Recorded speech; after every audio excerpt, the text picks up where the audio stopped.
धैर्याणं नमो अध्यायाणं नमो लोये सवसाहुरम् शुद्धात्मानमनेकान्तं साधुमुक्तं मङ्गलम् वन्दे सन्दष्टसिद्ध्यर्थं सन्दष्टप्रकाशकम् मङ्गलं भगवान् वीरो मङ्गलं गौतम गणे मङ्गलं कुन्दकुन्दाढ्यो जैनधर्मोऽस्तु मङ्गलम् ये झाया झाणिकहि कम्मकलङ्कदहि नित्यनिरञ्जनानमय परमप्रणवे नमः समयसाराय स्वानुभूत्या चकाशते चित्स्वभावाय भावाय सर्वभावान्तरच्छिदे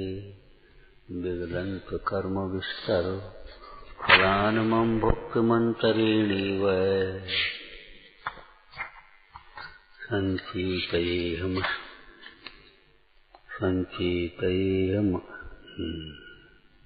सञ्चितयेमचलं चैतन्यात्मानमात्मानम्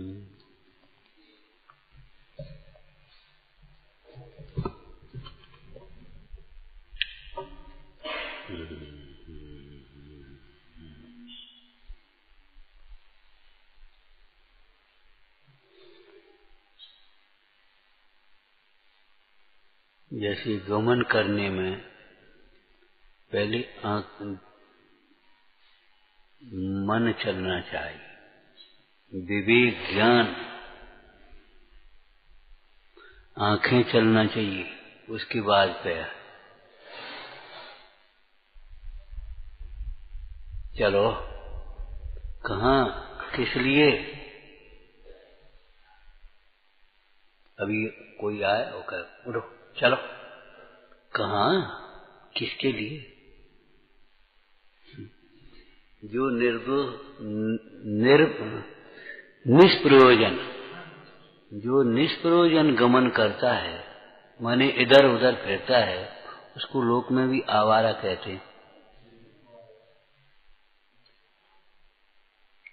प्रयोजन पर लक्ष्य रख करके 10 बार भी जावे कोई बाजार, आवारा नहीं है। लेकिन 2-4 बार अपने इधर से उधर निकल गया, फिर गया, क्यों? कहाँ जा रहे? कहीं नहीं। अरे वो तो आवारा फिरता है, गैर जिम्मेदार, लापरवाह, ऐसे शब्द हैं।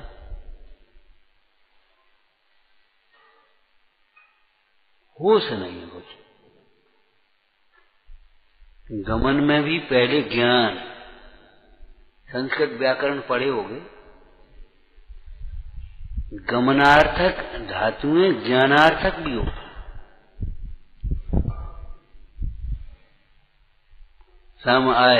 समय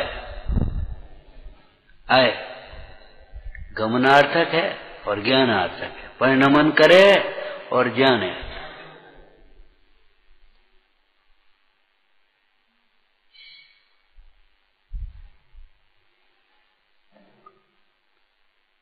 जैन शास्त्र ही नहीं, अध्यात्म शास्त्रों के अध्ययन करने पर भी हमने स्वाध्याय शब्द नहीं प्रयोग किया। जैन शास्त्र अथवा अध्यात्म शास्त्रों का भी अध्ययन करने पर सम्यक ज्ञान नहीं हुआ। उसका कारण पंडित टोटरमल जी ने क्या कहा? प्रयोजन पर दृष्टि नहीं। पढ़ता है तो पढ़ लेता है, सुनता है तो सुन लेता है। अभी डॉक्टर साहब जरा पॉइंट दबा रहे थे, हमें विचार आया, एक शब्द तो ये बोले, देखो इलाज करने से पहले प्रणाम और इलाज करने के बाद में प्रणाम। अरे रे प्रभु, कहा यही अगर हो जाए, यही सीख जाए तो सारी व्यवस्थाएं बन जाएं। हमें क्या मतलब, बस सावधान, बस हो गई, बस हो गई, तो हो गया काम। तुम कहाँ हो, हम कहाँ हैं, हमें क्या मतलब इससे? आए बैठे अपने पढ़े सुने चले। जिस प्रकार से प्रणाम की पद्धति है, हमें विचार आया ऐसी भगवान को अगर प्रणाम नहीं करते होगे आप, हमारी बात तो बहुत दूर है, भगवान को ऐसे प्रणाम नहीं करते होंगे। नहीं तुमने देखा था, बोलो ऐसे करते हो तो बता। घस सी से प्रणाम करे हैं।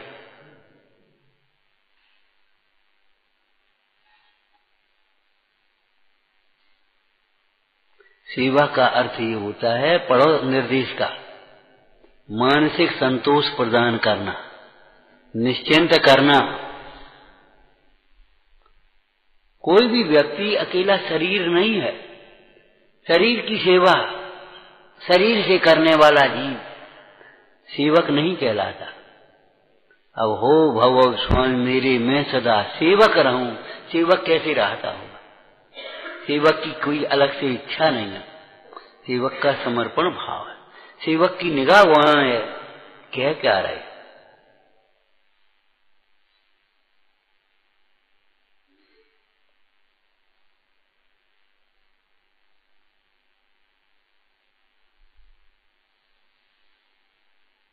एक संस्कृत का कवि हुआ, उसने लिखा, हमारे जीवन में दरिद्रता हो तो कोई बात नहीं, रोग हो तो कोई बात नहीं, इष्ट वियोग हो, अनिष्ट संयोग हो, कोई तकलीफ नहीं, लेकिन अरसिक को कविता सुनाने का मौका न मिले, ये बहुत कष्ट की बात है। अरसिक को सुनाने का। कुपात्र दान अपात्र दान सबसे बड़ा अपराध है। अच्छे स्कूल में भी एडमिशन छांट करके टेस्ट करके तब लेते हैं। बस ये कष्ट है, आप पूछ रहे तो क्या कष्ट है? ये है रोग। इनके बाद भी अपने उठे और चले अपने काम, बहुत दूर हो गए। क्यों हो गए?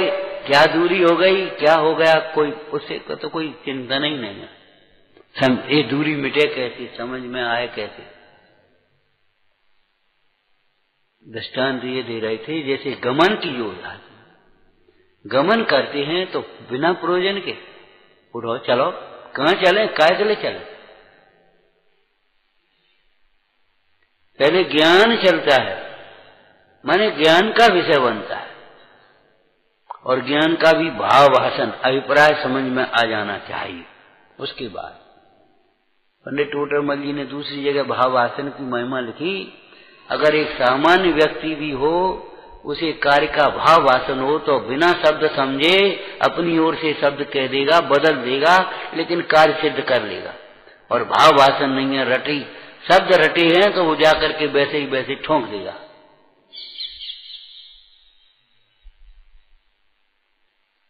मोक्ष मार्ग में कंप्यूटरों का काम नहीं है, कंप्यूटराइज दिमाग नहीं चाहिए, भावना प्रधान मार्ग है। सोचने समझने की शक्ति, उसी का नाम तो जीव है। अगर सोचने समझने की शक्ति नहीं है तो मशीन है।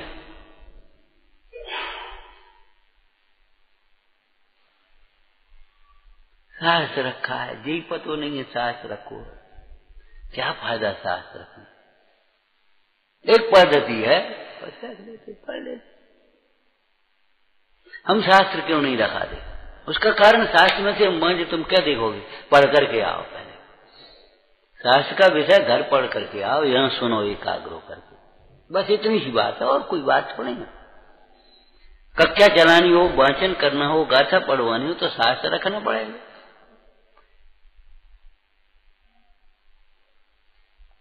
प्रयोजन पर दृष्टि, आंखें चलेंगी, देखो, उसके बाद फिर पैर चलेंगे, मार्ग निरापद रूप से चला जाएगा। और बिना देखे वाले चलोगे, कहीं गड्ढे में गिरोगे, कहीं कांटे लगेंगे, कहीं टकराओगे, एक्सीडेंट, दुर्घटना होगी। दृष्टि हटी, दुर्घटना घटी।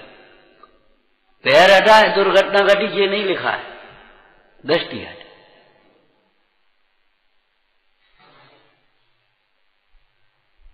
अब विवेक करने की बात यह है, इस गाथा, इस काव्य के अर्थ की चर्चा कर रहे हैं थोड़ी सी। करने से पहले करने योग्य है कि नहीं, योग्य अयोग्य का विचार करना चाहिए।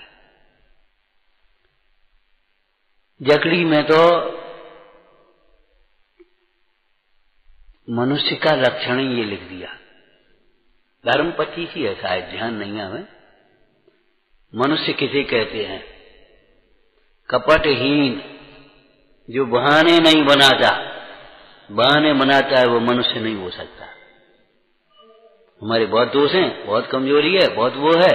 अरे कौन से हैं बताओ तो सही, देखो तो सही, लिखो तो सही। बहुत नहीं है बेटा, बहुत थोड़े हैं।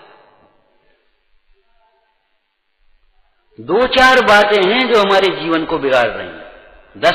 10-20 भी नहीं है, 2-4 बातें।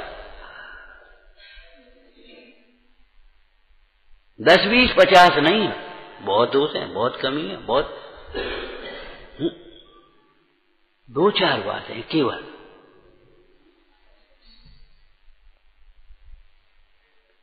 कपटहीन, बहाने नहीं बनाता हो, छिपाव नहीं हो जिसके जीवन में, मनुष्य हुआ है। जो छिपाता है हर बात को, मनुष्य नहीं हो सकता। मतलब आगे भव में मनुष्य नहीं होगा। जिन धर्म मिलना तो बहुत कठिन है, मनुष्य नहीं होगा जिसकी छिपाने की वृत्ति है। ये न देख लें, ये न जान लें, इन्हें पतो नहीं पड़ जाए, चुपचाप कर ले, चुपचाप उन्हें खा ले। अरे रे प्रभु नहीं। कपटहीन, करुणा चितमाय, करुणा चितमाय, चित्त में करुणा भाव। दातार का भी लक्षण लिखा है, करुणा, दया, श्रद्धा, भक्ति, तुष्टि, विज्ञान, क्षमा, अलोलुपता, दया, करुणा चितमा। और आगे लिखा, हे उपादे भूले नाय, भक्तिवंत गुणवंत जो कोई, सरल स्वभावी मानुष हो। बाद बाकी तो मनुष्य। एक बार सही घटना है, एक ने पूछा, बस आप कहते हो मनुष्य पर्याय बहुत दुर्लभ है, देखो करोड़ों तो मनुष्य हैं। हमने कहा मनुष्य करोड़ों में से कितने हैं? मनुष्य रूपेण मृगा चरंती, बड़ी वेदना से लिखा है नीतिकार ने। मनुष्य के रूप में पशु चर रहे हैं।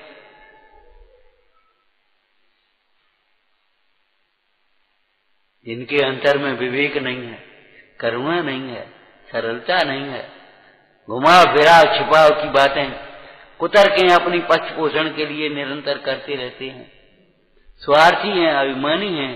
काहे के मनुष्य हैं? शरीर मनुष्य का है लेकिन वास्तव में मनुष्य नहीं।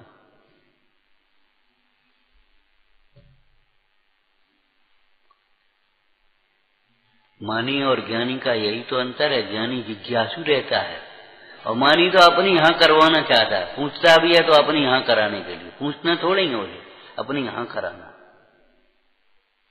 अपनी सुनाना है, सुनना नहीं है।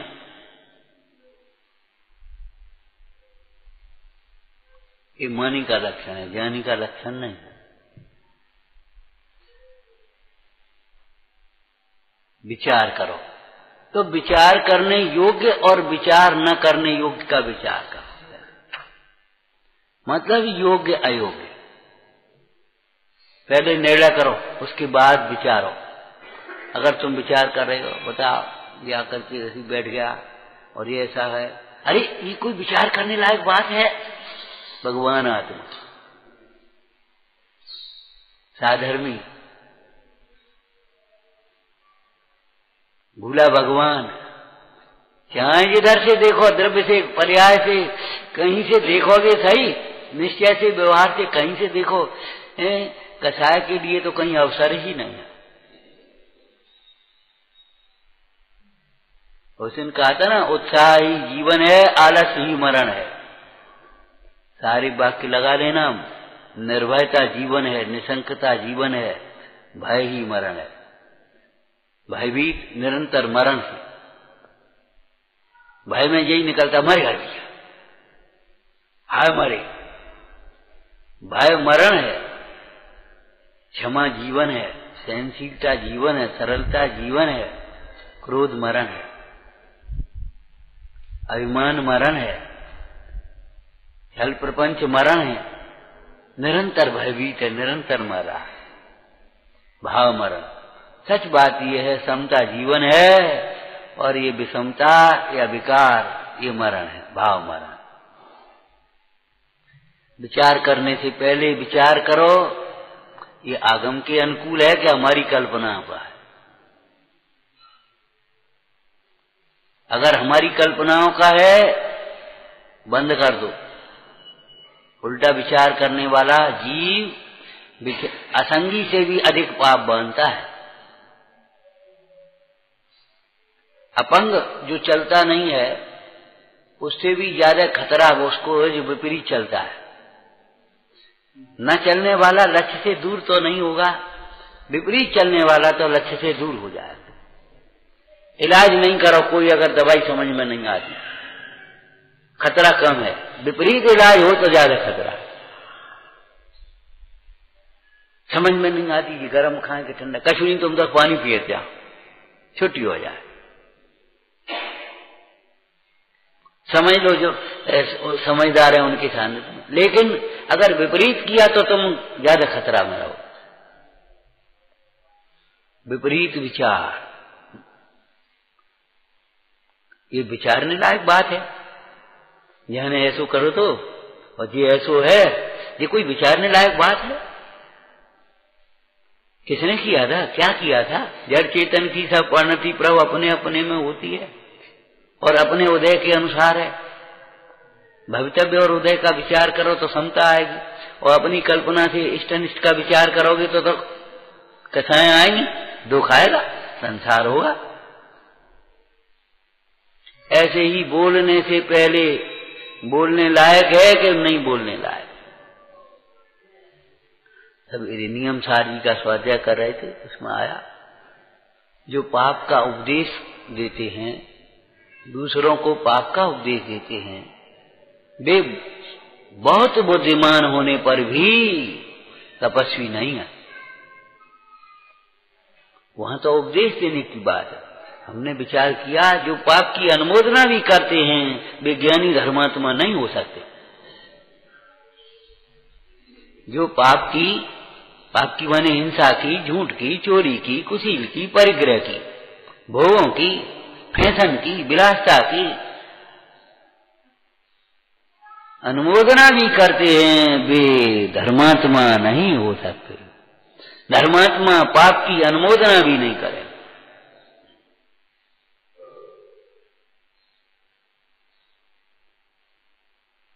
अभी कोई गिर जाए, चोट लग जाए, तुमसे कहें खड़े हो, कहो बहुत अच्छा हुआ,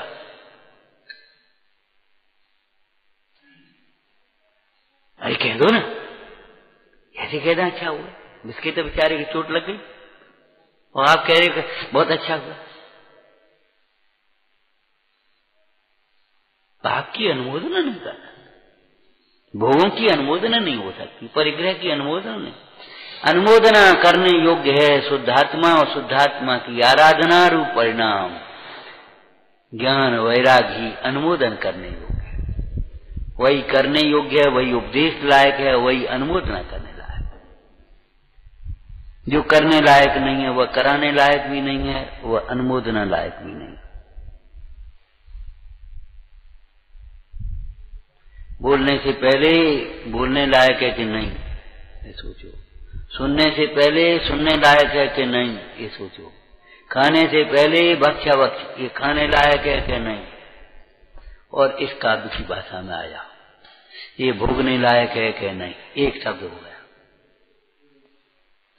ये कर्म के फल भोगने लायक नहीं है।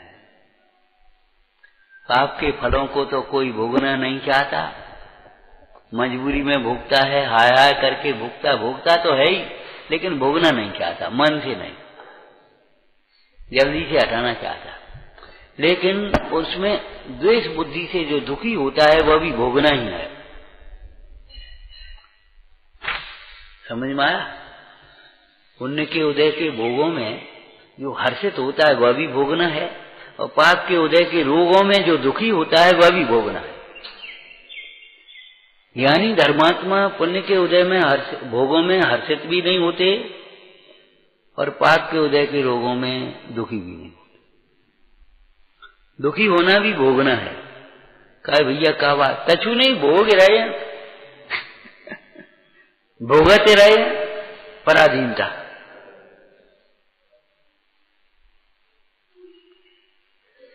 अमृतचंद स्वामी क्या कह रहे हैं, ये कर्म के फल भोगने लायक नहीं, ये शरीर भोगने लायक नहीं है, देख देख करके खुश होने लायक नहीं है, देख देख करके दुखी होने लायक नहीं है।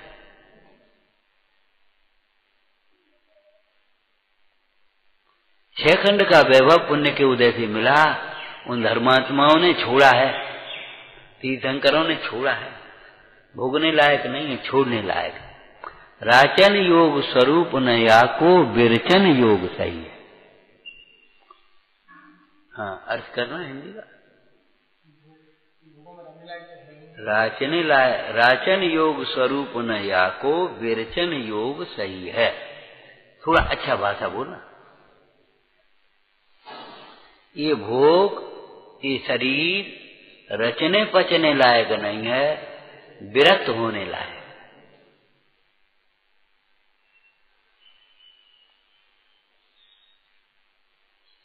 रचने पचने लायक नहीं, रमने लायक नहीं है, विरक्त होने लायक। ये सौंदर्य देखने लायक नहीं है, विरक्त होने लायक। बोलो जैन शतक में से। परती लख जे धरती निरखे, धन है धन है धन है नरते। पर कामन को मुख चंद चिते, मुद जाए सदा यह टेव गए। धन जीवन है उन जीवन को, धन मात उन्हें उर्माही बहे। अरे वो माता धन्य है जिसने उसको गर्भ में धारा, जन्म दिया। वह जन्मदात्री माता धन्य है। कौन की? शीलवान पुरुष की, सुदर्शन सेठ की माता धन्य है।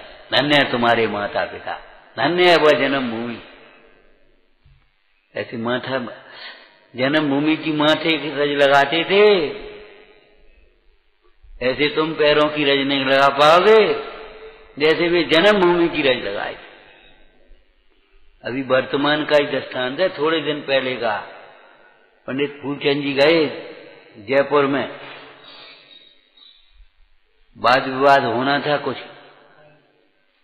पहले टोटरमल जी के मंदिर में पहुंचे और जिस गद्दी पर वो बैठ करके स्वाध्याय करते थे उस गद्दी को ऐसे लगाया, तब बैठे।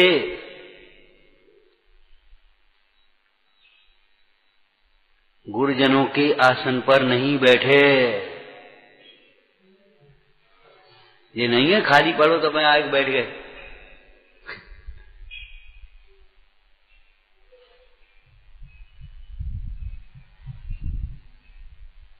बैठना हो तो क्या करे? पैर में थोड़ी सी तकलीफ हुई। एक गांव का आदमी आया, बूढ़ा पुराना आदमी। उसने कहा लेट जाओ महाराज। इसलिए उसने पैर छुए, फिर एक तौलिया डाली, फिर उसने पैर रखा। बोले महाराज पैर रखने पर हो। तो पहले उसने पैर छुए, फिर तौलिया डाली, फिर उस पर पैर, उसको जो उसको हलाना डुलाना था उसको हिलाया डुलाया। फिर वो महाराज अपराध क्षमा करना, फिर पैर छुए।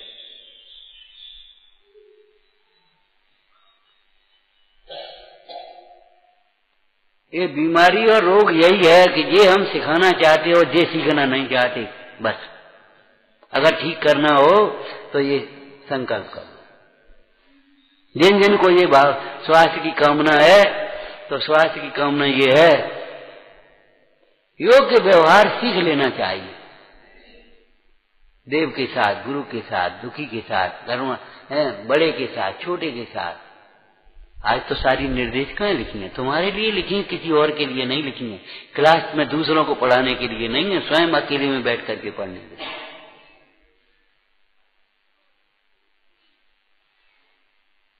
हमें कभी कभी याद आ जाता, टोटरमल जी के गुरु बोलते थे, अध्यापक, बेटा तुम्हें जो पढ़ाना चाहते सो तुम्हें पहले ही आता है। और हमें भी कभी कभी यही लगता है, जो हम पढ़ाना चाहते सो तुम्हें पढ़ना नहीं है, और जो तुम्हें पढ़ाना चाहते हो उसको हमें पढ़ाने में उत्साह नहीं, वो तो तुम हमसे ज्यादा पढ़े हो। हम कहेंगे शरीर भिन्न, तुम कहोगे एक समय की पर्याय भिन्न। अब बताओ हम तुम्हें क्या पढ़ाएंगे? हम कहेंगे कर्ता कर्म संबंध नहीं है, तुम कहोगे निमित्त नैमित्तिक संबंध भी नहीं है द्रव्य के साथ।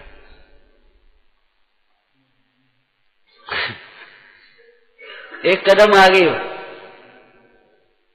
मैं कहो भैया ये दुर्विकल्प छोड़ो, तुम कहोगे मैं क्या रखूं, ये भी विकल्प ही है। अब हम क्या पढ़ाएं तुम? लेकिन इस पढ़ाई को, इतनी पढ़ाई होने पर भी जो चित्त में शांतता नहीं मिलती है, उसका कारण जो उसका योग्य व्यवहार है वो हमारे पास नहीं है, पात्रता।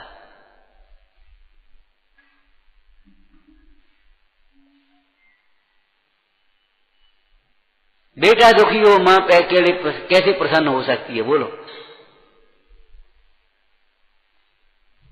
और बेटा गंदी आदतों से में घिरा हुआ हो, माता से कहा तुझे क्या मतलब, तू तो प्रसन्न रह। कोई मां प्रसन्न रह करके बोले?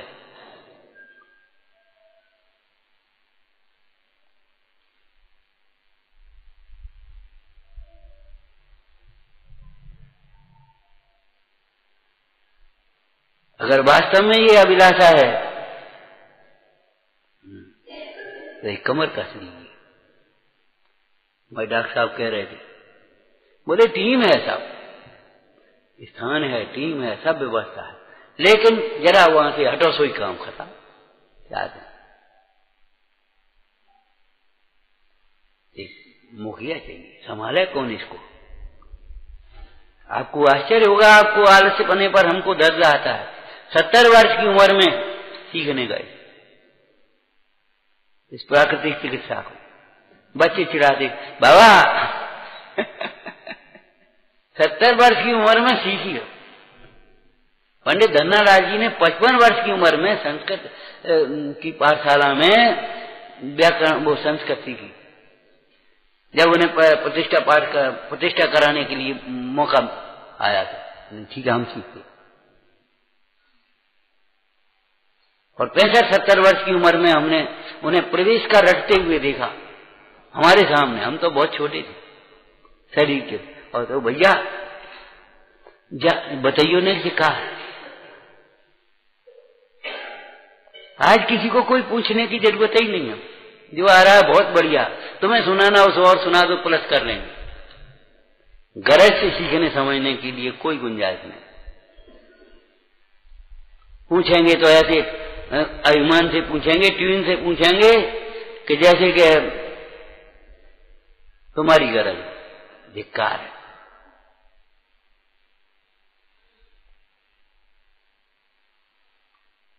बिना भूख के भोजन कभी गुणकारी नहीं हो सकता।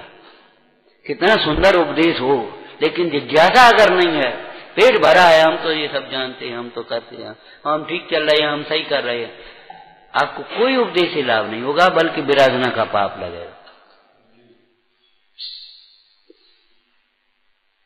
केवल विराधना का पाप। जैसे बिना भूख का भोजन केवल रोग को उत्पन्न करेगा, स्वास्थ्य को आपको उत्पन्न नहीं, बल नहीं देगा, ताकत नहीं देगा, रस नहीं बनेगा, उसका प्रसन्नता नहीं आएगी बिना भूख का भोजन। ऐसे ही बिना जिज्ञासा का, बिना विनय का उपदेश कार्यकारी नहीं है, धर्म क्रियाएं कार्यकारी नहीं है।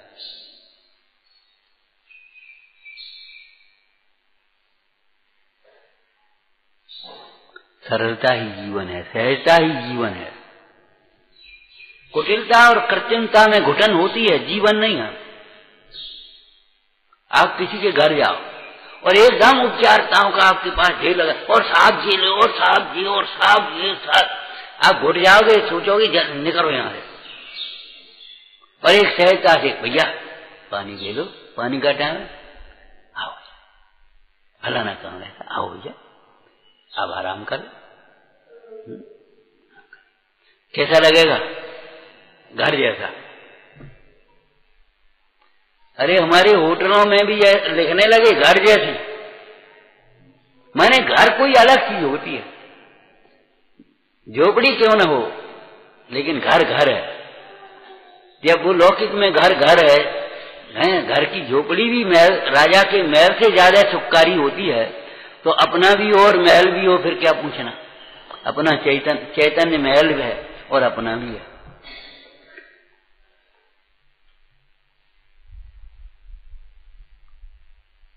अब हम ये पढ़ेंगे, ये बात है, ऐसे लई हो पढ़ी थी, दोहरा ली थी, पढ़ी थी, देखी तो है नहीं, पढ़ी थी, बस पढ़ ली, आज पढ़ लेंगे, बस पढ़ ली, देखी तो है नहीं कुछ।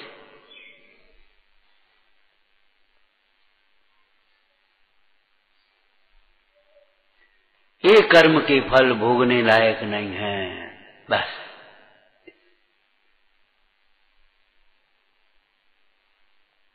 है आपको कोई लेवा जाए, चलो नाश्ता कर लो बाजार में, अरे कुछ खाने लायक ही नहीं है यहाँ। ऐसे ये पुण्य के भोग, ये भोगने लायक नहीं है। रचो पचो मती, ये अध्रुव हैं, विनाशिक हैं, क्षणभंगुर हैं, इनका ना अभिमान करो, न दीनता करने की जरूरत है।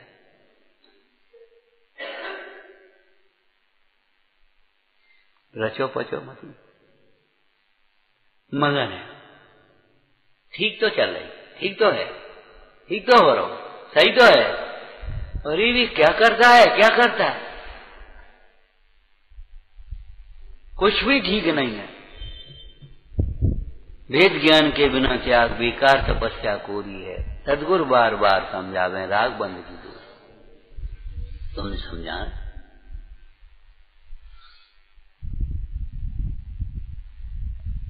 हमें ये शैली बिल्कुल पसंद नहीं आई, शुरुआत से नहीं आई, अनादिकाल से हमने आत्मा को नहीं जाना। हम अकेले भी बैठे अगर कान में पड़ जाए तो हम यही बड़बड़ाएंगे, तो जान ले ना, अब नहीं आना तो नहीं आना, क्या करने, वो समय गया, वो लौट के थोड़ी आया अनादिकाल से।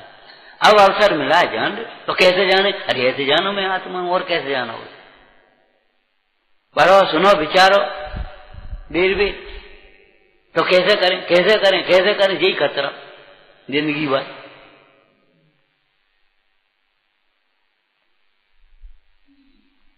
अमृतचंद स्वामी की व्याख्या तो देखो, एक एक पर्याय को लिखा है। हे मति ज्ञानावरण कर्म के फल से होने वाला जो परिणाम है वह भोगने लायक नहीं है। इसका अर्थ बताया था, बोलना भैया।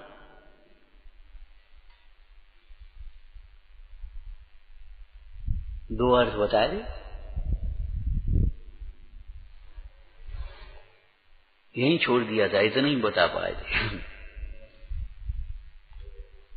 ज्ञानावरण कर्म के दो होते हैं, एक तो उदय और एक क्षय होता।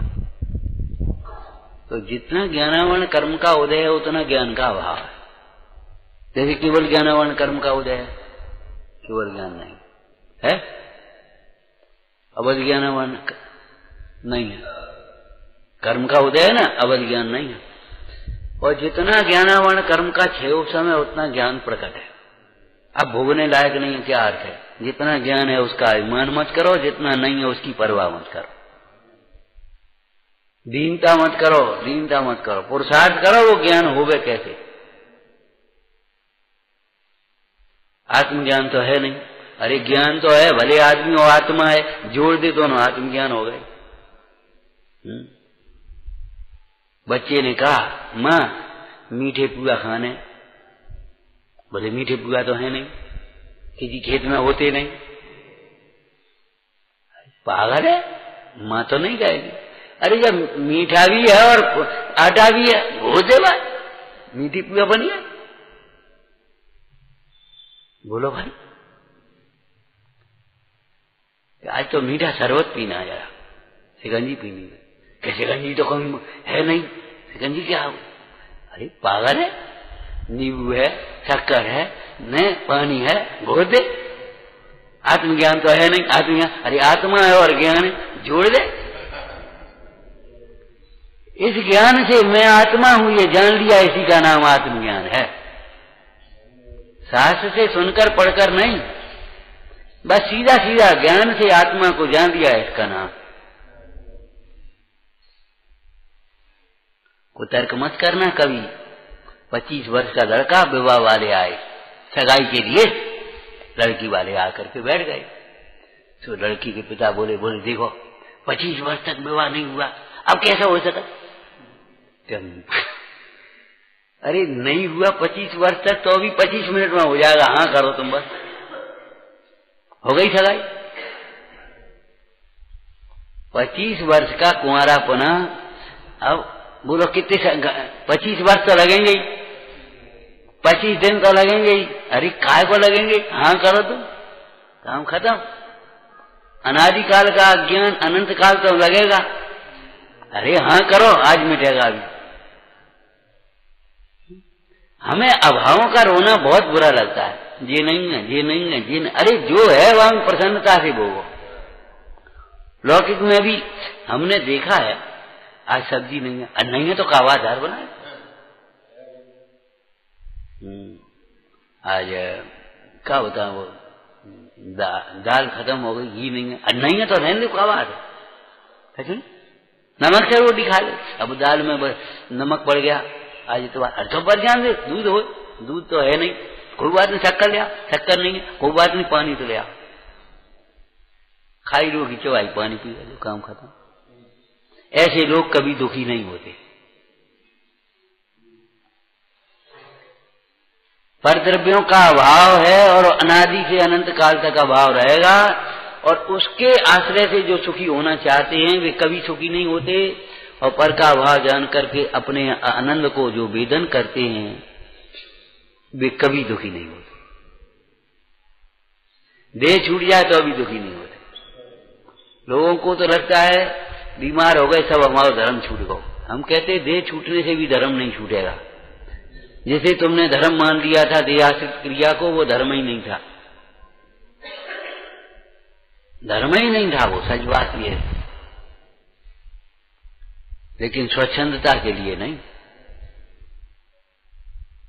खाने से पहले ये सोचो खाने लायक है कि नहीं, सुनने के लिए से पहले देखो ये सुनने लायक है कि नहीं। रास्ते चलते कोई डेक बज रहा है, खड़े हो गए, क्या कर रहे, क्या सुन रहे, काम देखो अपन, ये कोई सुनने लायक बात है? तुम क्या सुन रहे? कोई दुर्घटना घट गई, भीड़ मचाई, पुलिस आई, वो नहीं गई, हटो यहां से, क्या कर रहे हो? कि कुछ नहीं देख रहे, का तमाशा है सो देख रहे, हटो यहां से। अभी 2 डंडे पड़ेंगे सो पता पड़ जाएगा देख रहे, हटो यहां से, भीड़ हटाओ। अरे देखने का काम डॉक्टर का है, पुलिस का है, वो देखेगा उस व्यवस्था को, तुम क्या देख रहे तमाशा? ऐसे इस विश्व में कुछ देखने लायक नहीं है, सुनने लायक नहीं है, करने लायक नहीं है भाई, करने लायक नहीं है, भोगने लायक नहीं है। एक अपने आत्मा का अतीन्द्रिय आनंद भोगने लायक है, अपना आत्मा देखने लायक है, अनुभवने लायक। बहुत विनय से, बहुत विनय से, बहुत बहुत झुककर, बहुत झुककर। हाथ है आपके पास, यहाँ एक सिक्का पड़ा है, उठा नहीं सकते बिना झुके, बिना झुके आप कुछ भी ग्रहण नहीं कर सकते। लेकिन शरीर का झुकना झुकना नहीं है, अंतर के परिणाम का झुकना। जब तक ये परिणाम अंतर्मुखी नहीं होगा आप कुछ भी ग्रहण नहीं कर पाएंगे। स्वलक्ष्य नहीं होगा, स्वाध्याय नहीं। इसलिए हमने अध्ययन कहा, स्वाध्याय नहीं कहा। अकेले में बैठ करके स्वयं को उसको चिंतन करोगे, विचार करोगे, तब व्यवहार स्वाध्याय कहलाएगा और उसका रिजल्ट आएगा, आपका जीवन खिल जाएगा। उलझन में पड़े थे, दाह ज्वर था, भयंकर पीड़ा हो रही थी, और जहां उन्होंने सुना चंदन महाराज घिस गया। चंदन कैसे घिस गया? आवाज तो वही नहीं कि हमने एक एक चूड़ी रखी थी, सो हाथ में बाज बांकी उतार दी। वो एक में कोई खटपट नहीं, कोई उदम नहीं, कोई उपद्रव नहीं। मैं भी तो एक ही हूं, शरीर तो भिन्न ही तो है। और एकदम मुस्कान आ गई, चेहरे पर मुस्कान आ गई, प्रसन्नता आ गई। अहम को खल शुद्धो, ये ज्ञान शुष्क नहीं होता, यह ज्ञान बहुत सरस है, आनंद आता है जीवन विचारना। हे जिनवाणी भारती तो ही जपूं दिन रे, शरणा गए सो पावे सुख से, अवाणी के ज्ञान से सूझे